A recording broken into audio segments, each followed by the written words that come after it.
Hello, it's the Dead Master back again to bring you another video. This time, I will be reading 3 creepy true stories from Reddit. These are absolutely terrifying tales of survival, and that is it. Tale number 1. I wanna be like you.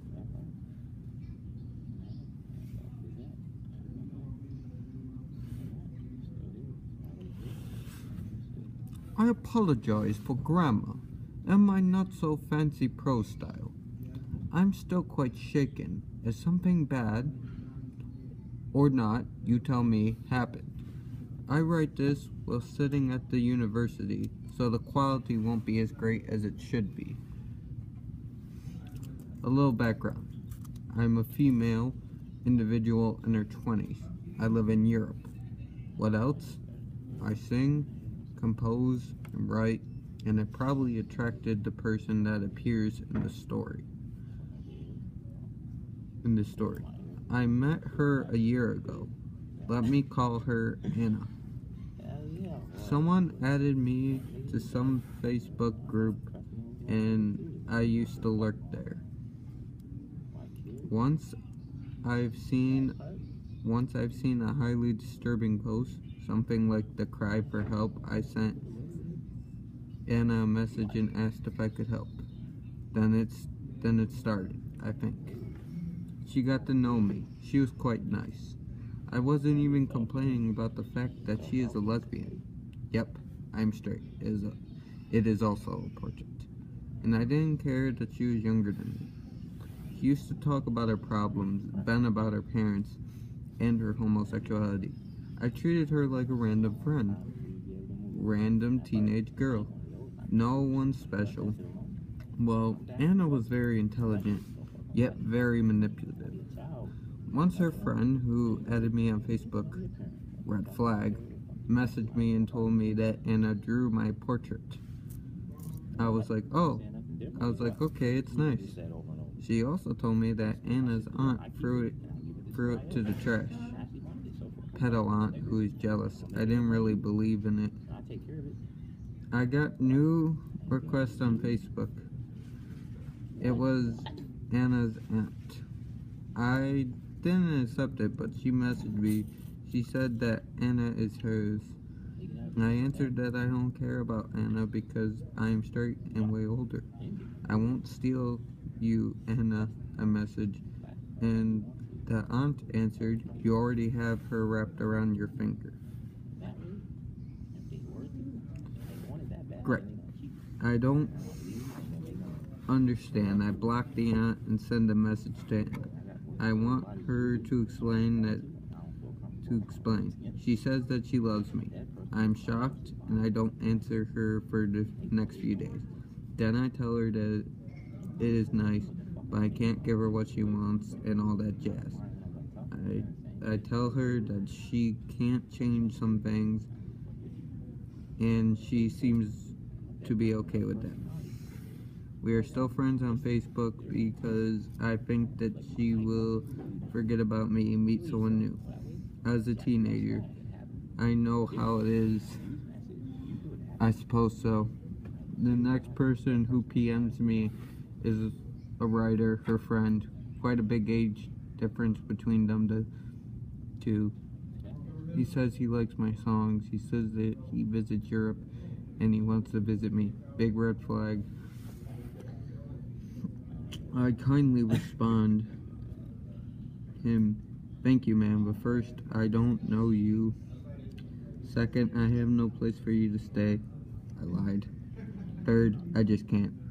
After some time, he got back to me and said something along the lines, Anna wanted us to sleep together. I deleted them both and felt disgusted. So another person appeared because Anna wanted me to be her friend again. Some Spanish guy who is very neurotic and odd. He added me on Facebook and I asked him if we knew each other. After several questions, he opened up and told me that it was Anna who told him to add me. There was another person who confessed that is in fucking love with me and will die if I don't go to Spain. What the hell? Ivana permanently blocked, but she adds my friends and writes to the people I know. 2 months ago, she's written to the guy I used to date. Thank God he reported me dead. I blocked her for a while and asked her what she wants. She said, I want to be as talented as you, as beautiful as you. I want to attract people who are not toxic. I want to be like you. It scared me, and I'm scared by the fact that yesterday at 3 a.m. I got 20 phone calls from the U.S. I checked the area. It was her high school. So the teenage girl who's stalking me? Let's not meet. P.S. I need your advice. What shall I do with this? She's foreign and underage, so I cannot really do anything legally, but I need to do something. Edit. Anna actually visited my country 3 or 4 months ago. She begged her parents to go there, and they did. That is even more disturbing.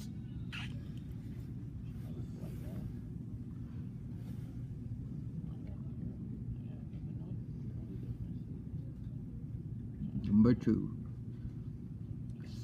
The one-night stand and never left.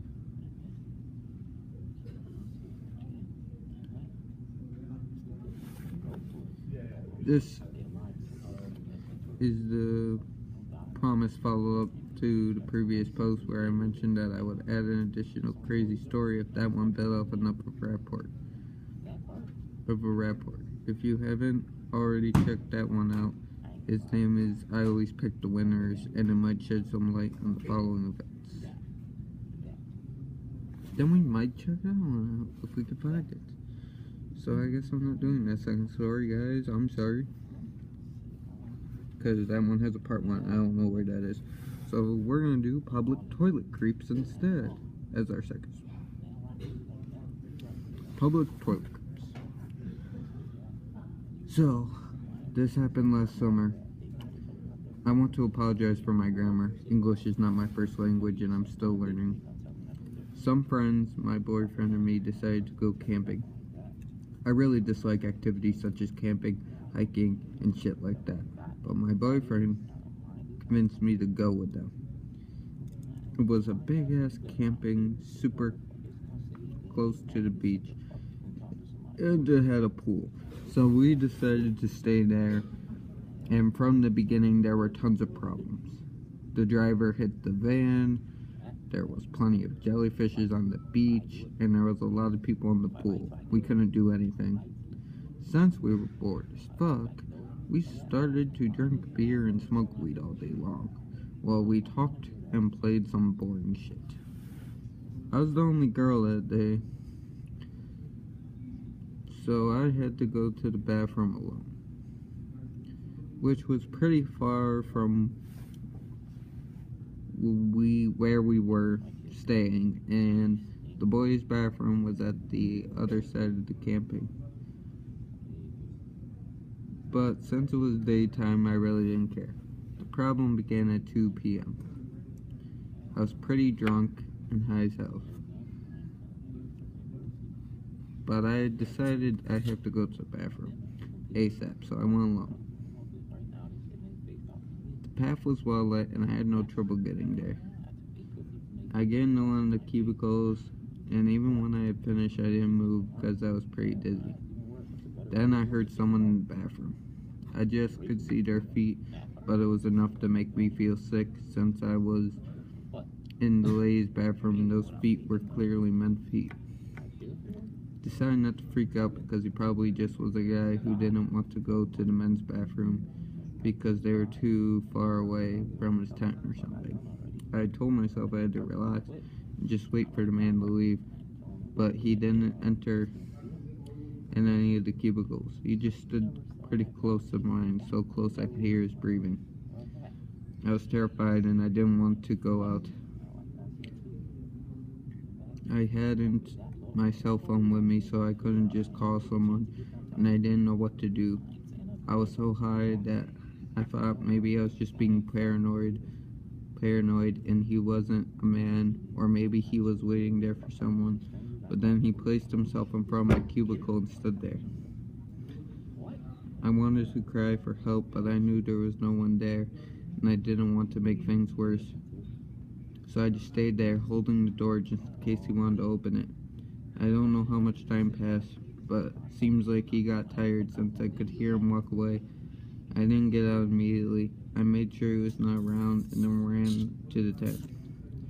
Apparently, I'd been away for almost half an hour and my friends were about to go out and search for me. I told them what had happened. I was terrified and shivering. Next morning, we get back home and I will not camp ever again. Creepy man, let's not meet. Third story time.